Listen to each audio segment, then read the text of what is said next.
ਦੇਸ ਪੰਜਾਬ ਵਿੱਚ ਚੁੱਕਿਆ ਸੀ ਇੱਕ ਸੂਰਮੇ ਵੈਰ ਦਾ ਭਾਰ। ਜ਼ਾਤ ਦਾ ਜੱਟ ਤੇ ਯਾਰ ਗੰਡਾਸਾ, ਉੱਤੋਂ ਪਿਓ ਸਰਦਾਰ। 100 ਮੀਲ ਤੇ ਡੰਕੇ ਜੱਟ ਦੇ ਤੱਕੇ ਜਿਹੜਾ ਪਾਸਾ, ਜੱਟ ਤੋਂ ਵੱਧ ਖੜਾਕ ਸੀ ਕਰਦਾ ਜੱਟ ਦਾ ਤੇਜ਼ ਗੰਡਾਸਾ। ਇਸ ਪੰਜਾਬ ਦਾ ਹੋਰ ਇੱਕ ਥੰਮ ਸੀ, ਨੂਰੀ ਨੱਥ ਸਦਾਵੇ। ਨੱਤਾਂ ਵਿੱਚੋਂ ਜਿਹੜਾ ਬੁਜ਼ਦਿਲ ਲੱਭੇ ਆਪੇ ਮਾਰਦਾ ਜਾਵੇ। ਦੁਸ਼ਮਣ ਫੜ ਮਾਰੇ ਜਿਹੜੇ ਅੱਖ ਦੇ ਬਣ ਜਾਵਣ। अस्सलामुअलैकुम नाज़रीन सामीन, तुसीं वेख रहे जी अपना यूट्यूब चैनल हसदा वसदा महकदा पंजाब। मैं तुहाडा मेज़बान चौधरी फतेहुल्ला नवाज़। की हाल चाल है जी? खैर खरीत नाल हो, खुशबाश जे। मेरी दुआ है कि अल्लाह ताला तुहानू सारिਆਂ ਨੂੰ सलामत रखे, जिथे भी रहो खुश रहो और खुशियां दा सबब बनो।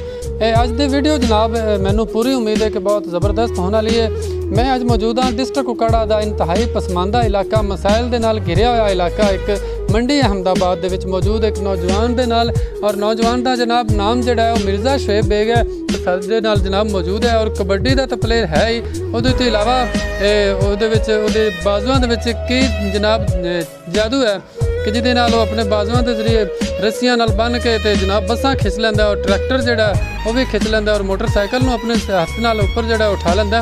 गल करांगे उहदे नाल इंतहाई सादा लो नौजवान है, तो उहदे नाल असीं गलबात करदे हां। जी मिर्ज़ा साहब की हाल चाल है जनाब? ठीक ठाक हो भाईजान?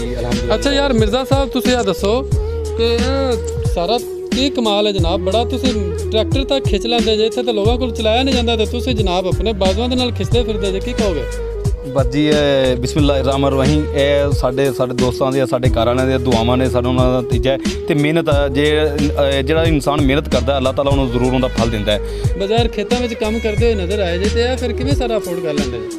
ਬਸ ਜੀ ਖੇਤੀਬਾੜੀ ਕਰਦੇ ਆ, ਆਪਣੀ ਮਿਹਨਤ ਮਜ਼ਦੂਰੀ ਕਰਦੇ ਆ, ਤੇ ਸਾਥ ਨੇ ਆਪਣੇ ਜੋ ਵੀ ਹੈ ਰੋਜ਼ਮਰਾ ਦਾ ਕੰਮ ਇੱਥੋਂ ਪੈਸੇ ਪੂਸੇ ਕਮਾਉਂਦੇ ਆ ਤੇ ਖਾਂਦੇ ਆ ਜੀ। ਤੇ ਹੋਰ ਤਾਂ ਕੰਮ ਜੋ ਲੱਭਦੇ ਨਹੀਂ ਆ। ਸ਼ਹਿਰਾਂ ਵਿੱਚ ਬਹੁਤ ਤਰੱਕੀ ਯਾਫਤਾ, ਲੇਕਿਨ ਸਾਡੇ ਗਰੀਬ ਖਾਨਦਾਨ ਵਿੱਚ ਇਹੀ ਹੁੰਦਾ ਹੈ ਕਿ ਜੋ ਆਪਣਾ ਰੋਜ਼ਮਰਾ ਦੀ ਦੇਸੀ ਖੁਰਾਕ ਹੋ ਗਈ, ਦੁੱਧ ਹੋ ਗਿਆ, ਦਹੀਂ ਹੋ ਗਈ, ਇਹ ਸੁਬਹ ਖਾ ਲੈਂਦੇ ਆ। ਇੱਥੋਂ ਆਪਣੀ ਸਾਰਾ ਜਿੰਨੇ ਵੀ ਆ ਵਿਟਾਮਿਨਸ ਸਾਰੇ ਆਪਣੀ ਜਿੰਨੇ ਵੀ ਖੁਰਾਕ ਪੂਰੀ ਕਰਦੇ ਆ ਇਸ ਤਰ੍ਹਾਂ ਹੀ। ਔਰ ਦੋਸਤਾਂ ਦੇ ਮਾਂ ਬਾਪ ਦੇ ਮੇਰੇ ਸਾਥ ਨਾਲ ਦਿੱਤਾ ਹੈ, ਉਹਨਾਂ ਵੀ ਕਾਫੀ ਮੇਰੇ ਕੋਆਪਰੇਟ ਕਰਦੇ ਆ।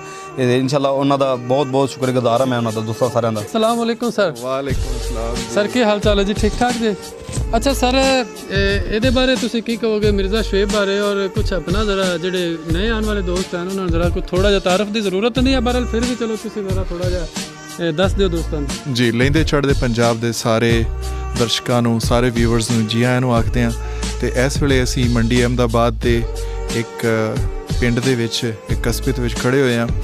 ਮਿਰਜ਼ਾ ਸ਼ੁਏਬ ਬੇਗ ਜੀ ਪੰਜਾਬ ਪੰਜਾਂ ਪਾਣੀਆਂ ਦੀ ਧਰਤੀ ਦਾ ਉਹ ਪੁੱਤਰ ਹੈ ਜਿਹਦੇ ਦੌਲਿਆਂ ਦੇ ਵਿੱਚ ਇਸ ਰਸ ਭਰੀ ਜੀ ਮਿੱਟੀ ਦੀ ਜਾਨ ਹੈ।